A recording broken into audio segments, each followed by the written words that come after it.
to the Coronado Rotary Club, the greatest Rotary Club in the universe, where today we are celebrating National Popeye the Sailor Day.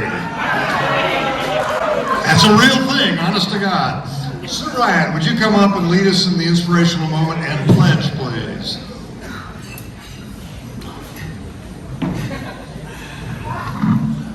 Thank you, President Pat, and hello, fellow members and guests. I thought today was a good day to take a little lighter approach to the inspirational message. So I'm going to share a little blurb from this book, which I bought here a couple months ago when the author, Richard Lederer, was speaking. It's called All I Need to Know I Learned from My Dog.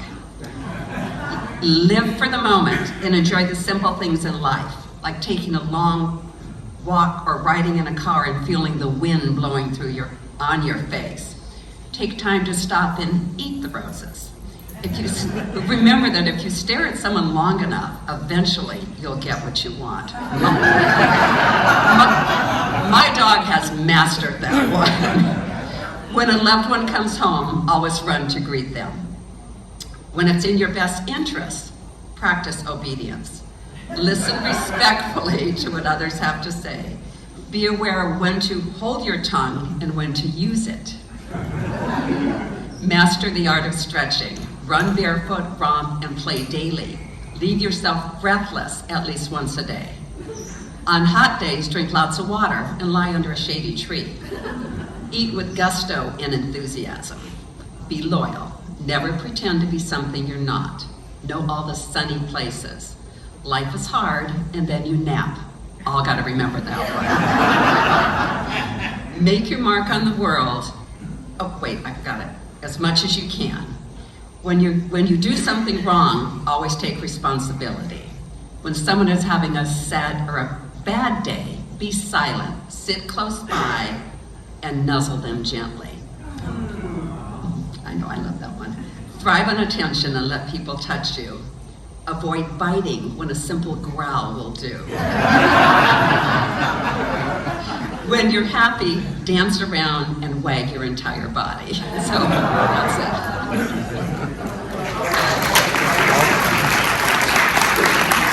Almost forgot the pledge. I pledge allegiance to the flag of the United States of America and to the republic for which it stands, one nation, under God, indivisible, with liberty and justice for all. Yep. My wife, I need to remember that about growling when I talk to my wife.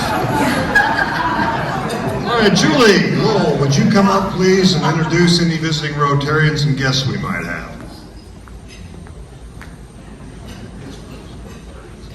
Thank you, President Pat. Good afternoon, everyone. Do we have any visiting Rotarians today? How about guests? Let's start over on my right, your left. Been a member, lived here in Coronado over 20 years. Been a member of this club for over 20 years. And over many years on the board, grew to become the Commodore. He loves racing sailboats with almost as much passion as he had flying an Air Force fighter plane. And over the years, he had other duties in the Air Force and retired as a brigadier general. Welcome, RG.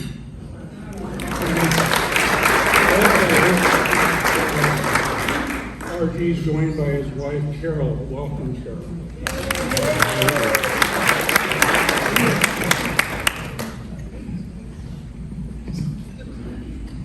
President Pat, fellow Rotarians, guests, and friends, I have a lot of my friends and colleagues with us today from SDSU.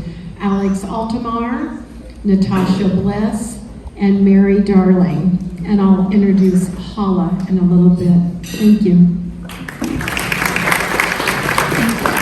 President Pat, guests, and Rotarians, I would love to introduce my sister from another mother, Linda Bald. For 56 years, we've been together. President Pat, fellow Rotarians and guests, I'd like to introduce my dear friend Brian Lopez, who's going to be inducted today, and his wonderful wife, Annie, who is a big Chiefs fan. Oh boy.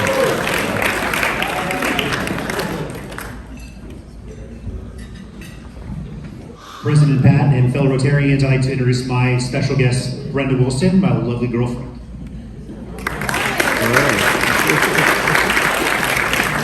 Do we have any other visiting guests? Luann, could you give us a report on Bob Schultz, or you're going to pass the card around? Many of you know our former president and member Bob Schultz. Many of you don't know, he had a terrible bike wreck last week. Broke both his hips, has had surgery, broke his wrist, he's in ICU, they don't want visitors, etc. at this point.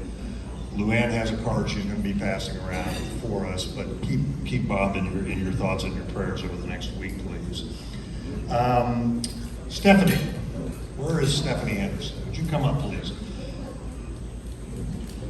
Last week, Julie and Terry Curtin were here, and we acknowledged the great role they played in organizing the Christmas party. The person who wasn't here last week who deserves similar accolades for orchestrating the toy drive is Stephanie. So Stephanie, on behalf of the club, it's my pleasure to present to you yet another star. Because you are truly a star of Rotary. Thank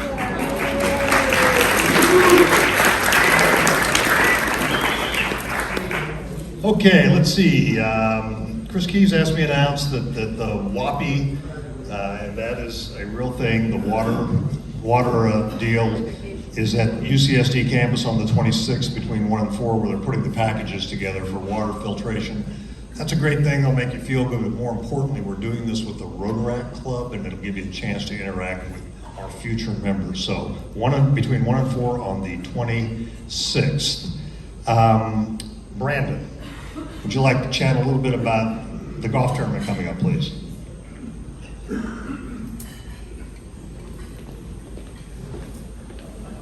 Thank you, President Pat. Good afternoon, everyone. We're very excited for the golf tournament on Friday, March 14th. Just a note, we do need some help for people to pick up and place signs. We need about 6 people to help out with that, and if you're interested, please let myself or Chris Shearhorn know. And then finally, players. If any of you know any players for Friday, March 14th, that would be extremely helpful. Thank you. Good job, thank you. I remind you that the first 10 teams to register, and I think several already have, get that shot at that $100,000 hole-in-one. Jean Marie, did you want to talk about the Stewart Collection trip this week?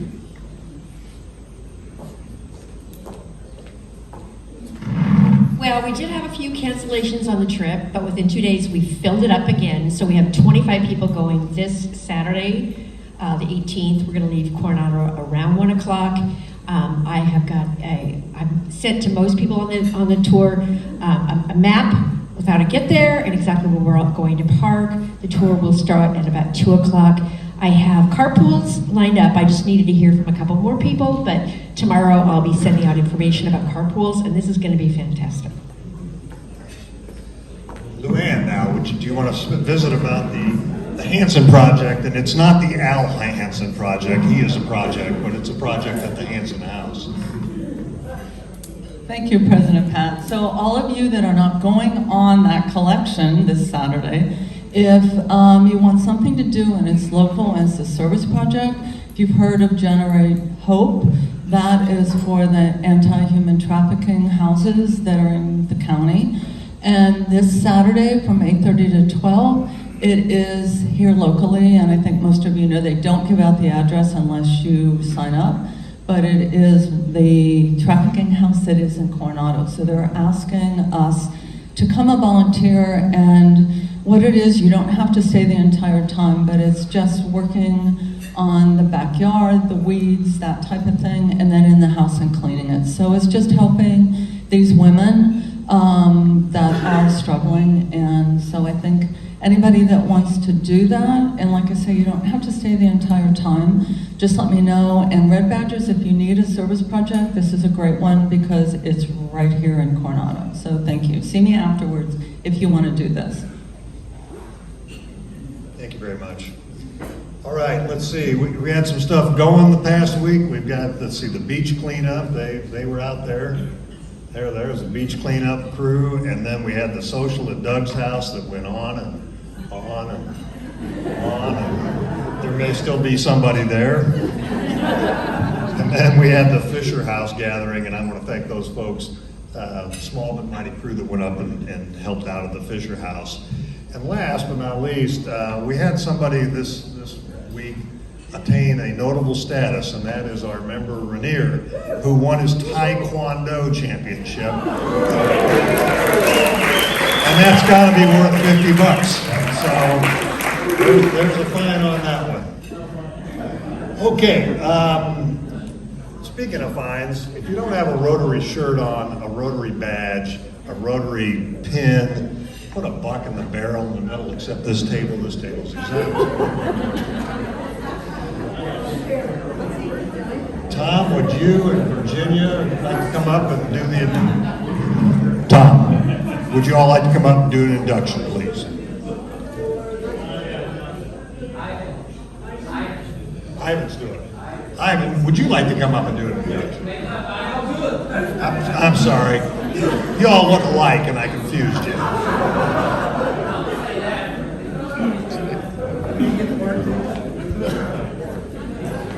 Okay.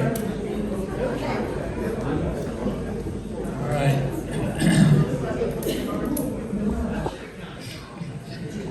President Pat, fellow Rotarians and guests, on behalf of this world-class Rotary Club, I'm honored to induct a special new member today. I'll tell you why. This new member is a legacy in the Navy's cryptologic and information warfare community, which he and I both served in. I could talk for an hour about that and his family's contributions to the Navy, and about his Uncle Clyde in particular. And if anyone's interested in all that, Brian and I can provide a declassified summary sometimes over a beer. So just get to either him or me and let me know. We'll meet you someplace in the I-bar or whatever. We'll tell you all about it. But now I would like to ask Virginia Baer to give us his classification as a member of the finest Rotary Club in the universe. Virginia? Brian is a civil servant. He's also retired Navy, E1 to 06. Sorry. Brian is a very dear friend to me. Actually, his wife, Annie, is also a great friend. They've been friends for over 20 years. Brian works very hard. He was E1 to 06. Then he became a maxed out GS-15, may yet make SES. His classification on his badge is civil service, but he's actually information operations, like Ivan. And he recruited my son to be a cryptologist too. But he's very self-sacrificing.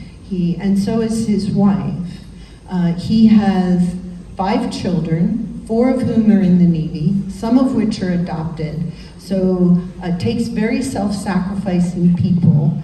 His wife is so self-sacrificing that she gave up one of her kidneys for a friend. Yeah. And I'm very welcome to have him in Rotary. Thank you.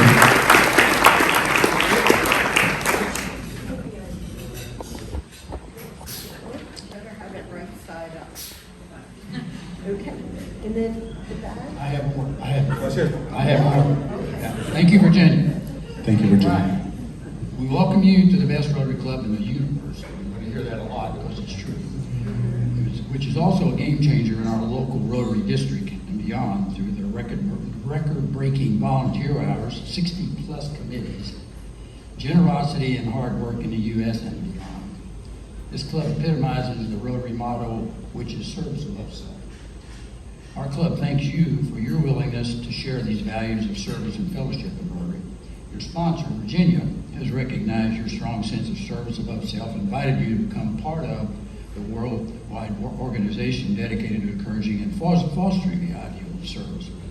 Beyond enriching our own lives and lives of our family members, the relationships we build among our members, such as these in the room and beyond, foster understanding across communities and cultures around the globe.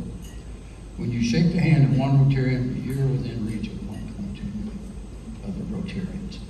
Together, we're working to enrich youth, ensure health, develop communities, and promote peace. One question for you, Brian. What was your primary motivation in thinking about doing this? Thank you, Evan. I was first introduced to a life of service way back in the 70s when I was a Boy Scout growing up in Japan. And in addition to the camaraderie, the leadership, and the personal growth I was introduced to, I was sworn to live by a set of higher ethical standards and a code of conduct that shares a lot in common with Rotary. And I just didn't know it at the time, so all of that's embodied in the Scout Oath. A Scout is trustworthy, loyal, helpful, friendly, courteous, kind, obedient, cheerful, thrifty, brave, clean, and reverent. Some of you know that. Got them all. Got them all. And then about 40 years ago, coming from a large Navy family, I was led to a life in the sea services, lured by the promise of adventure. And I got that in spades. Some of what Ivan knows about serving in foreign countries and conflicts around the world. And serving with some of the greatest Americans a guy could ever be lucky enough to call a friend and a shipmate. And I shared the common thread of selfless service and honor, courage, and a commitment to a higher set of values and things bigger than themselves. I had such a strong bond with them. I'm still friends with most of them today. And then my path, after 30 years, I retired 10 years ago. And of course, met Virginia along the way and Rob.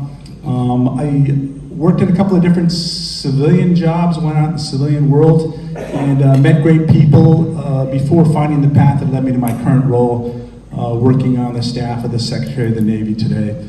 And the work was interesting, the people were great, but I could never quite recapture the feeling of camaraderie and selfless service that I had while I was on active duty and in the Boy Scouts.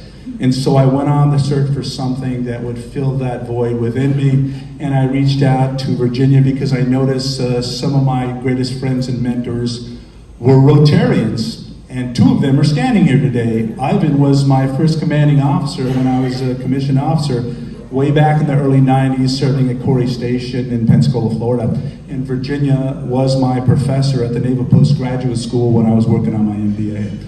So I have great mentors and examples in service, and so I called Virginia and I said, Virginia, can you tell me about Rotary? Because, you know, I'm looking for something. And she said, first thing she said was, the Rotary's motto is service above self. This resonated with me immediately. And then as she began to tell me more about Rotary, of course I was interested in.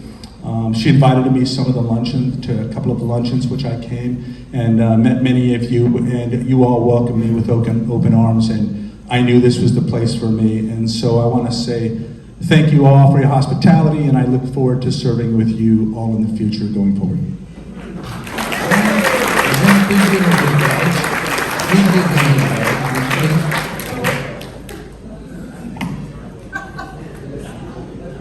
He is going to be on the Military Affairs Committee. And don't forget our meeting on February 26th.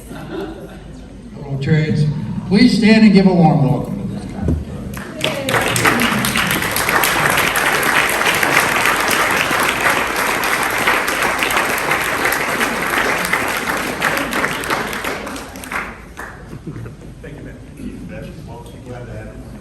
All right, let's see. We have a couple of Who Am I's we're going to do. Let's start with Alec. Alec, come on up and give your 3-minute Who Am I Rotary Minute and let us know about you. And watch this because you'll get to do this at some point in time. All right, you're on the clock.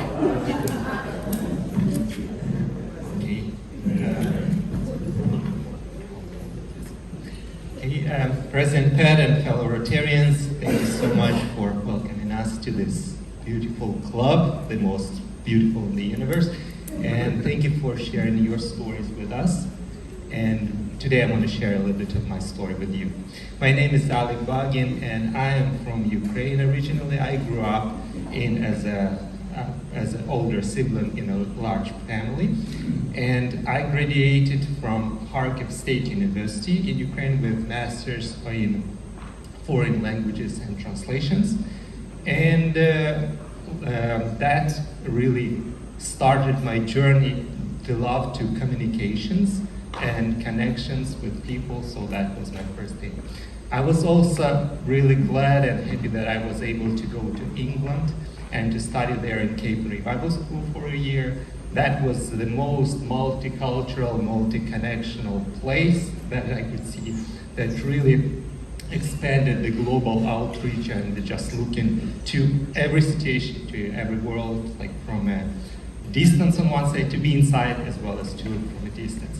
As I returned back to Ukraine, I started to work as an interpreter for some professors and for teams and visitors who would come to Ukraine. Some of them were Rotarians, as well as I taught English to middle school and high school students.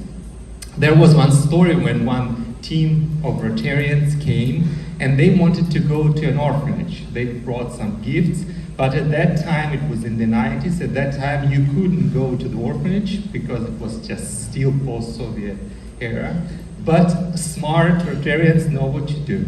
So there was this lady, she humbly called herself, I'm just a grandma.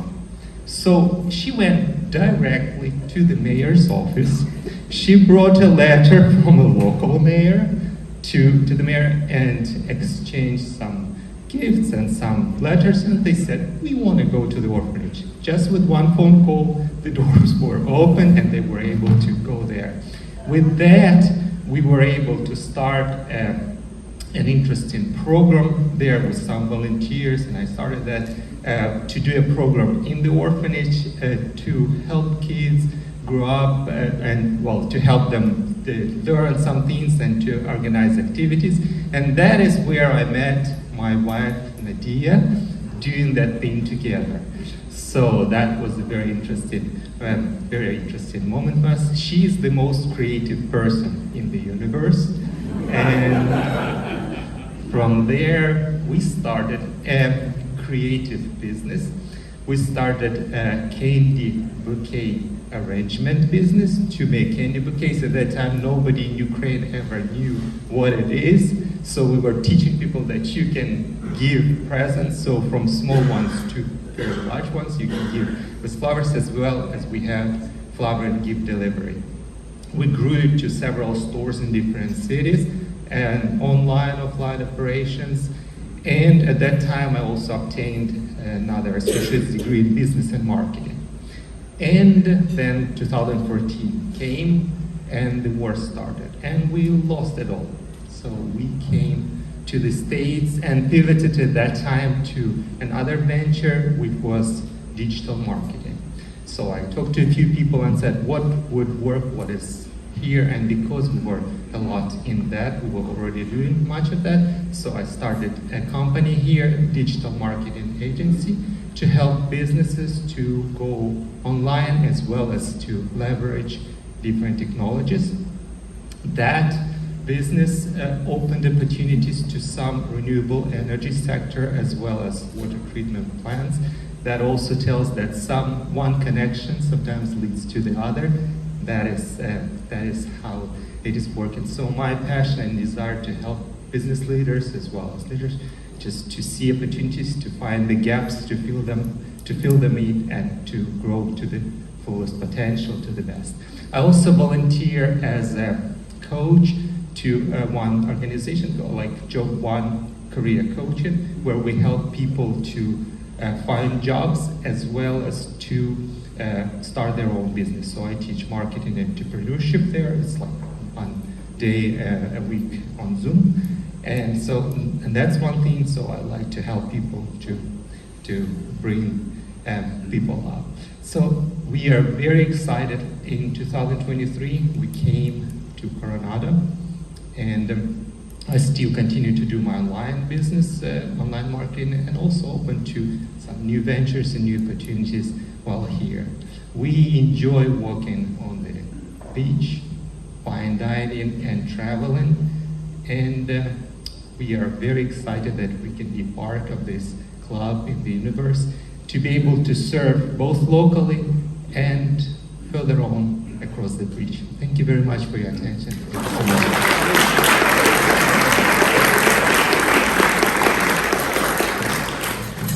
We're also welcoming back a long-standing member who has been a member elsewhere for the last several years, but was previously a member of this club, Patty Cowan. Patty, would you like to come up?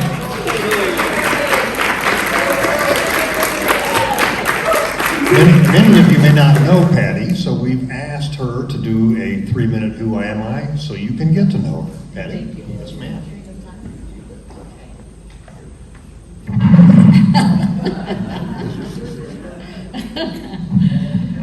Buenas tardes. Whenever I stand at a podium, I have an Ed Lowline moment. Grateful to still be able to see over and remember who I am. I was inducted into this club in December 2004, a few months after I was hired as the executive director of the Coronado Schools Foundation. For the next 15 years, building relationships within Coronado Unified, parents, teachers, the greater community, and leveraging my master's degree in nonprofit leadership and management from USD.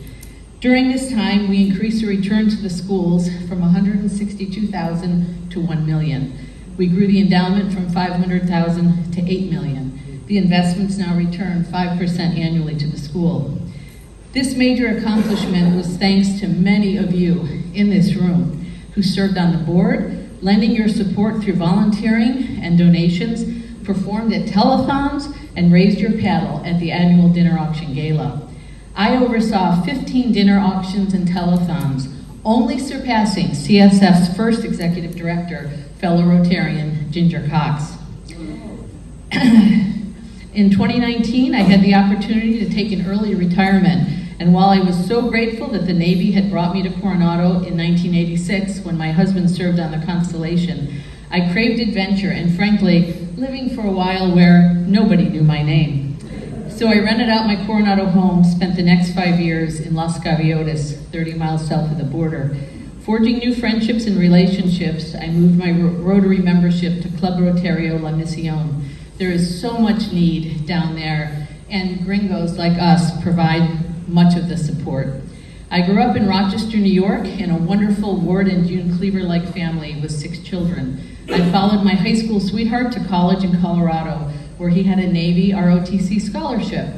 We married before his senior year, and after his commission, had great adventures in Georgia, Japan, Virginia, and California. Without the Navy, I might have just shuffled off to Buffalo, never climbing Mount Fuji or seeing the sunrise over Mount Everest.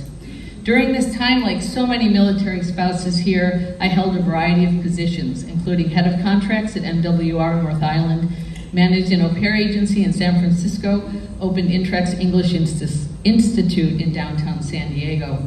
Sadly, when Brian made commander, I was relieved for cause, and my sons and I made our way back to Coronado home in 1998. Joe and Tom are my greatest accomplishments, both live nearby, and I have 2 beautiful grandsons.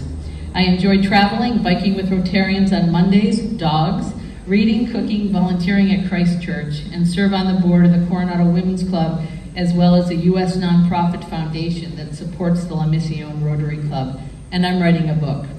I'm thrilled to rejoin this club, as the work of Rotarians is so impactful around the globe. My hope is to forge further project partnerships between Mexico and our club. Kudos to President Pat and the board for reaching membership and financial goals when many clubs are struggling. Thank you so much for welcoming me back.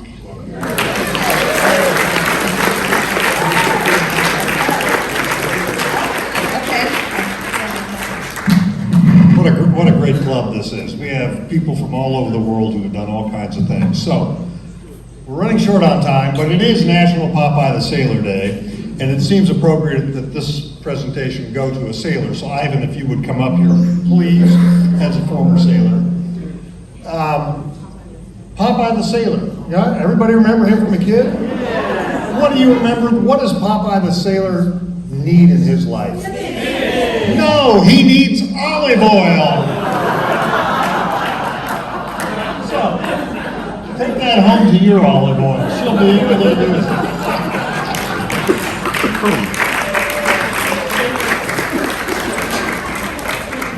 Kate, would you like to come up and introduce our guest, please? Thank you, President Pat. Fellow Rotarians, guests, and friends, I'm delighted to introduce my colleague, Dr. Hala Madanat. She is Vice President for Research and Innovation at San Diego State University, and Albert W. Johnson, Distinguished Professor of Public Health. Under her leadership, SDSU's research reached $230 million in funding for fiscal year 2024, a nearly 64% increase in 3 years. Dr. Madanat helped launch Techstars San Diego, that is powered by SDSU. It's a world-class accelerator open to startups from around the world. Dr. Madanat has a bachelor's degree in biological sciences from the University of Jordan and earned her master's in community health sciences and her PhD in sociology with a minor in public health from Brigham Young University. She might be tiny, but she is a dynamo, and SDSU is very fortunate to have her as one of our executive leaders. Hala? Thank you for having me. Thank you, Jean Marie, for reaching out and asking us to come here as a campus and kind of give you a little bit about what we're doing, and Kate for the introduction, obviously. Today, what I'm going to focus on is specifically what San Diego State is doing in Mission Valley. Some of you might have been to Snapdragon Stadium, but many might not, and so we'll give you a sense of what the bigger project is. And we see it as a way by which San Diego State is not only growing as an institution, but transforming our innovation ecosystem. Next slide, please. So most people, even though they live in San Diego, don't always know San Diego State very well. And so I thought I'd give you some key facts about the campus. One is we are one of the top most applied to campuses in the nation. We reached 120,000 applications this year for a cohort of about 11,000 students that we bring in. So it's a really high demand campus. We train at all levels of the degrees, so undergraduate, master's, and PhD, across a variety of disciplines. Currently, at a little over 39,000 matriculated students on the main campus.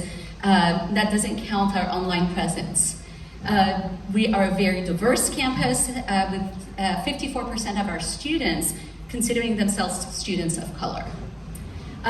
One of my favorite stats about San Diego State is what we do for California and San Diego. So 82% of our students stay in the state of California and 60% stay in San Diego itself. So when you think about workforce development, what our companies need, what our workforce needs, San Diego State is the campus for San Diego and as a region. We have a huge economic impact, and this is without Mission Valley. This is our current. This is a few years old. We haven't done an economic impact study in a while, but $5.7 billion in economic impact in the region. And Kate mentioned the growth in research. If we can go to the next slide. What I always like to tell people is San Diego State is a rising research institution. And what that means are not only growing our portfolio of research, but we're also growing our translational capacity in the research. So that means patents, disclosure, startup communities, revenue that comes from these types of activities. And in the spring, we will become an R1 designated institution. And what that means, it's the highest level of designation for a research institute. This is the MITs, the Stanfords, the UCSDs. That puts us in the league of 4% of the top 4,000 institutions in the country in terms of our research portfolio. And all of what we do is very transformative, translational, impacting our communities that we serve. We do all of that while maintaining a student focus, which is also really unique for research institutions. I'll give you a couple, next slide, sorry. I'll give you a couple of examples of some of the research that's impactful.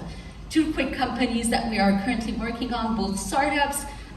This company comes out of our College of Sciences. It's called Biotics. It's molecular syringes that are basically delivering faster, more accurate deliveries of therapies. So think of cancer therapies as a way by which we can deliver them more accurately targeted to the patients. The second is, next slide, sorry. The second is Superfoam, one of the really exciting company that we just started in September of 2024. This is a patented technology focused on a impact mitigating foam. So what that means is the foam that exists in helmets, flooring of a gym, construction material, think of any of those applications. The current one is that are being used are generally thicker than this and don't have the same amount of impact mitigation. So safer, and so right now we're looking at how do we get it into all these different applications and support the growth of that portfolio. It's an incredible company that we launched in very little time. They've been selected into one of the top accelerators. They won their pitch competition, and they have actually on order a bunch of their foam already. So why am I telling you all of this in the context of Mission Valley? Mission Valley, I don't know how many of you know the story, but when the Chargers left us to go up to Los Angeles, there was a bid for what would happen to the land in Mission Valley, to that site of Qualcomm Stadium. It's 132 acres of land plus 34 acres of a river park surrounding it. And so we had to, SDSU wanted to expand. You have 120,000 students or high school students who'd like to come to us, and we can only service as much space as we have. So it was a way for us to be able to service our region and grow our campus capacity, as well as really have an economic development impact in the region. So the campus put forward a plan for the site that went against a Soccer City referendum, and the people voted. And the people picked San Diego State to be the future of this site. Once that referendum went through, we spent a long time negotiating with the city of San Diego, but we negotiated the purchase of the land. The 132 acres we purchased from the city. The remainder, the river park is city-owned, but we develop, we maintain in perpetuity.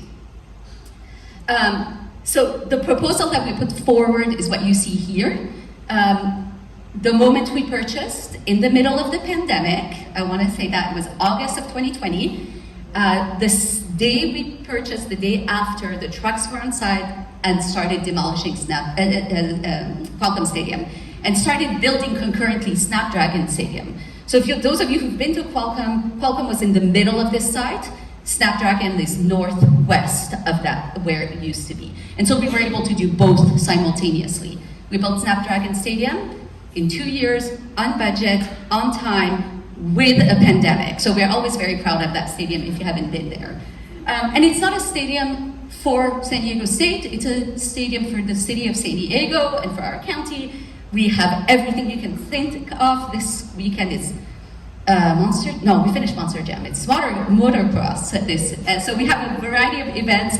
We have men's soccer, MLS coming soon, starting their season March 1. We have the women's soccer team we play there. It's a phenomenal, we have Shakira coming in June. It's a phenomenal stadium. But that's one part, right, of what we're doing. In addition to that, we are building 4,600 units of residential for the community. This is leasing. So anybody, not San Diego State, not students, not dorms, this is everything from micro units to 3-bedroom, basically, apartments that people can live in this site. 10% affordable on-site childcare center that is planned for that part. In addition, we'll have a hotel and conference center, a huge need for the central part of San Diego. Not everything needs to be in the conference center in downtown. It's a convention center, it's massive. It's not always the right place for our community to do their events. And the river park actually around it is already built. If you know that site, there was an existing trolley station. It connects SDSU main campus to this Mission Valley site with 3 stops. And we also will have about 100,000 square feet of retail space. So think high-end gym, think restaurants, food courts, whatever else the community may need to be on that site. The rest of the site, which is the part I'm in charge of developing, is 1.6 million square feet of innovation space. And so maybe next slide.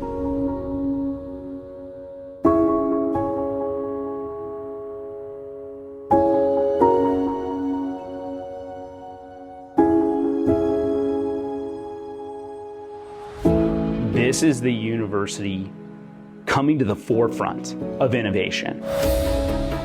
Here is this unique opportunity to build that almost on a blank canvas in Mission Valley.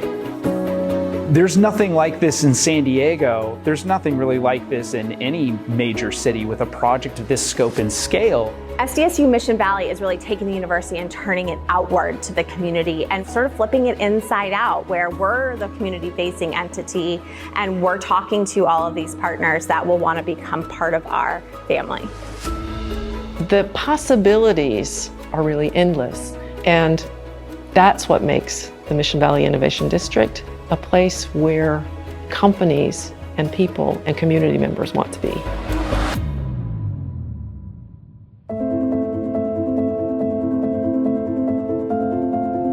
What we are known for as an institution is the greatness of our translational research, our applied community engaged research. What we do in any department on this campus is think about issues that really impact people today. And we want to solve those issues, whether this is from a geographical perspective, an arts perspective, a new sensor that needs to be developed. It doesn't matter. Every one of our faculty, in the way they think and approach their work, really is about how do you change the world today, not in 100 years. The San Diego State University Innovation District is meant to bring together our community partners, our industry partners, and our innovators together to solve problems that society might have. The Innovation District is a city within a city. It's a 160-acre site, 80 acres of it being parkland and open space, having 1.6 million square feet of innovation district, having a conference center, hotel, 95,000 square feet of retail. We have 2 buildings as well as an incubator accelerator building with amenities, both a high-end fitness center. There's a rooftop deck on the Innovation Hub, balconies that can blend that indoor-outdoor activity. So it really creates this ecosystem where people can stay throughout the day.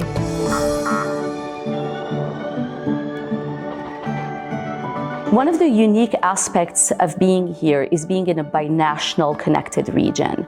It spans from our Imperial Valley campus through this innovation district to the border and our partners in Mexico. That uniqueness provides a lot of additional resources. When you look and you see a part of the region that you thought of one way for a long time, and now you realize just how different it's going to be, think of what we could be doing with that space. And as I get to go out and speak to people around the globe about why they want to invest in San Diego, I want them to know that they should be investing in that. This is a great opportunity for companies to get access to talent here on the Mesa that will be able to be the future workforce for their company. There is a benefit in being collaborative. There's a benefit in being close to each other. There are moments where people sort of just bump into each other, and the ideas that come from those casual conversations bleed back into the workplace. That collaboration that's going on is something that you don't find in a traditional real estate development or a traditional site. The university's presence within this is what sets fire and makes this grow. The Mission Valley Innovation District is the realization of our dream to bring together the university with the community, not just to imagine the future that we want to live in, but to create it.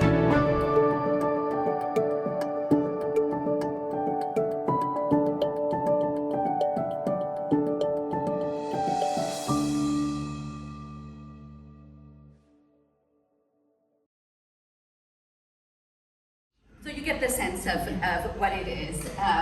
So the Innovation District, the first project that Scott was talking about is he's our developer. LPC West was selected through an RFP process. They have 2 buildings that they will build. They're R&D. They're in the northeast part of the site. These 2 buildings are meant to bring research and development focused largely in national security and life sciences. SDSU is going to be the anchor tenant in those buildings, taking 50,000 square feet of innovation space for our researchers. And the thing that we're really excited, and I feel like I came to the right Rotary Club talking about what we're doing here. One of the things that really has been a lot of work was identifying what should we focus our work on in Mission Valley? What should we make this place stand out, be unique in terms of the innovation? And every time we went around, yes, San Diego is the 3rd life sciences ecosystem in the region. But what kept coming back around is we're the largest military region in the US. We have the largest military assets, both human capital, that we should not really miss out on the opportunity to think, what can we do with that? We have an incredible College of Engineering. We have translational researchers across other colleges. That makes sense for us to really focus our energy on this national security portfolio. So what we're doing in our first building, beyond our faculty being there, is we are working with a company called Nooks. Nooks is a company that does classified research space as a service, SCIFs that can be delivered as a service, which is a very unique model. Those of you who've done work with the military, SCIFs are classified spaces are very regulated. They don't typically are outsourced. Companies do them for themselves. For research institutions, most of them don't own their own classified research space. They actually go into the bases in the region they're in. And so Nooks will come in as a fee-for-service, basically classified space, which will enable the smaller companies in our region that are trying to transition their portfolios or just starting their portfolio on a defense-focused portfolio to access these spaces in a much easier way. So they don't have to own them. They don't have to lease them for a long period of time. They can come in on a short project-by-project basis. And that's really uniquely positioning SDSU and the region. Our partners include our also regional universities, because there is nothing like this anywhere around. But we also know that what will activate a site like the Innovation District will be how much acceleration and incubation we do on the site. So the smaller of the 3 buildings, this is kind of those 4 buildings or 3 buildings I was referring to. These are the 2 big R&D buildings. This is the accelerator. This is a parking lot. The accelerator incubator is a place for us to help companies grow. And when Kate was doing my introduction, she mentioned our relationship with Techstars San Diego, powered by SDSU. We brought Techstars to San Diego for the first time. Those of you who know the accelerator world, it's a world-renowned accelerator. And these are not our companies. They have no affiliation necessarily with SDSU, and they not necessarily have any affiliation with San Diego. We recruit from across the world the top companies and bring them here. Why does SDSU do that? Is because really we see ourselves, as I heard a lot of you talk today, service first, is really we see ourselves as part of the community and how can we provide what is needed here locally for our students and for our region. Next slide, please. This is a busy slide, but it has a purpose. The purpose is to show you all the things San Diego State does in the space of entrepreneurship and innovation that is not only inward facing to our student population, our faculty, our staff, which we do a lot of that. We educate on what it is to start up a company. We educate on what entrepreneurship even is, right? Like students hear about it, the term, and they don't know what that means. So we have our lab and center that does education based and has a club affiliated with it. But we also have an incubator on site, the Zon Innovation Platform Launchpad, Zip Launchpad. And that has taken, from a student perspective alone, 40 companies have launched. We've trained many, many more students than that, but 40 companies have launched and have raised more than 40 million in funds. Think about students being able to achieve that during their 4 years, right? Like that's an incredible thing. And we have them intern with us, they get access to prototyping lab, and then we do, that's the student and faculty component. But beyond that, we have a National Science Foundation I-Core program that trains anyone about what it means to do translational research, about how to do their startups. We have TechStars, obviously we mentioned. We do several challenges, which bring in all of our partner university, Point Loma, USD, UCSD, all together around competitions for our students to learn. So these could be the SDSU Social Innovation or Venture Challenge. As an example, we host the annual Angel Conference, training people who don't know how to angel invest into startups, how to invest, and how to do all the work that needs to be done to ensure that what they're investing in makes sense. And then we obviously support our ecosystem. We're hosting this weekend TechCon, which is one of the largest conferences for Southern California. So we do a lot that is in service of the region in terms of the innovation ecosystem. Next slide. So focusing specifically on our TechStars for a second to kind of give you a sense of why we invested in bringing TechStars San Diego here and supported it. Each cohort is 12 companies. In the first 2 years, we brought in the 24 companies, 12 of them stayed in the region. And as they're growing, we hope one of them is the future Qualcomm, right? And imagine if that happens and the impact it has from a transformational, from the economy impact that it will have. The reach that we had, 74 different countries were represented in the applications. Of course, the largest ecosystems of innovation in the US, New York, San Francisco, Boston, Chicago. But also we had our students get to be interns in those companies. And the experience they get of being part of amazing companies and see how that even happens to do a startup. We did have one alumni company in our first cohort that's doing really well. The first 2 cohorts, we went in going, we don't care what kind of company you are. We want the best tech company out there to come and apply and be part of our acceleration. For this upcoming cohort, our goal is to focus in line with what our buildings are going to be focused on anything national security and defense innovations. We're partnering with the Defense Innovation Unit in San Diego as out of the DoD to really look at that. And we have some other partners that we can't announce yet, but with companies that will allow us to really focus our attention on that. But what's nice about that, it brings venture capital to San Diego, which is not really a big place right now. And it supports really the growth of this larger ecosystem. And I'll end, I think that's my last slide after.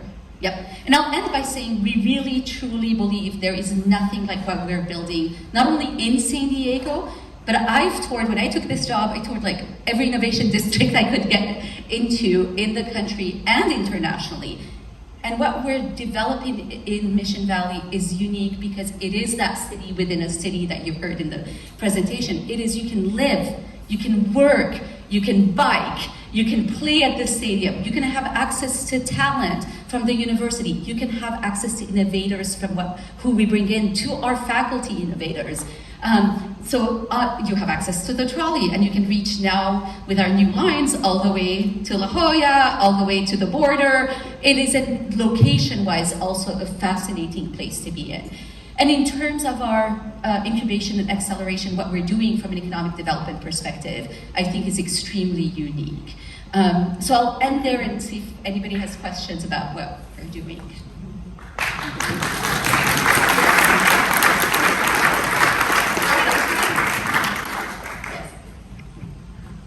What is the one SDSU alumni company out of the 12 that's here? Oh, that's a good question. I'm trying to remember which one it was. It was after 24 companies. I can't remember. I can get it to. Can you get a profile of some of the other companies? Yes, so one of the ones I really like is, there's two I'll talk about. One is Crater.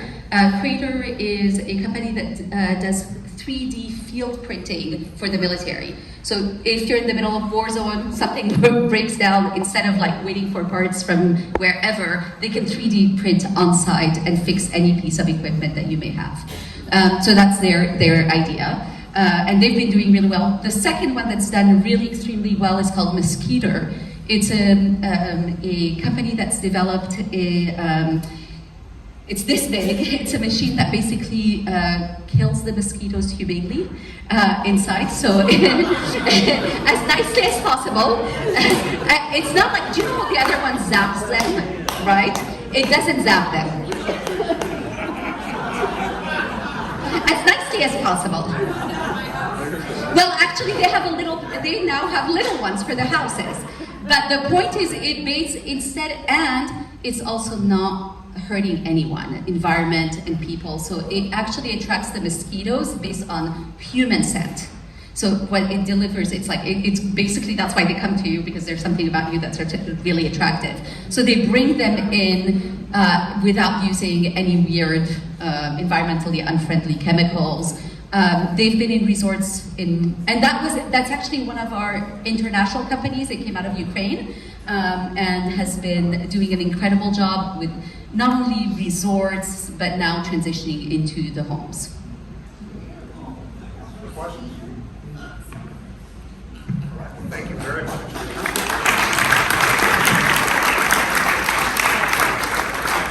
So before you go, thanks so much for that great presentation. But so before you go, I have two announcements to make. Number one, Mike Wywoody, Mike, where are you? I know you're here. Was so kind as to bring a whole bucketful, 2 bucketfuls of avocados. They're out front. Help yourself as you go. Take them. He doesn't want to take them home. And secondly, from the department that says I'm from the government, I'm here to help, the front staff has decided that how we're going to redeposit our badges at the end of the day is in 3 buckets, and they will look like this. But you'll have to pay attention, because this, for example, is the H through the O bucket. That means, for those of you that are slow, that if your last name starts with an H or starts any letter between H and O, put it in this one. And you know, there are 2 more buckets out there with the rest of the alphabet in it.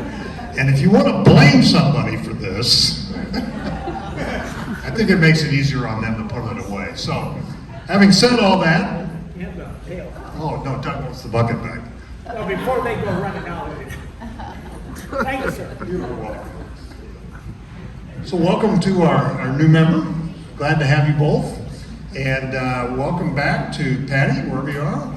And Alec, great presentation today. Go forth, be kind, and remember the folks in Los Angeles.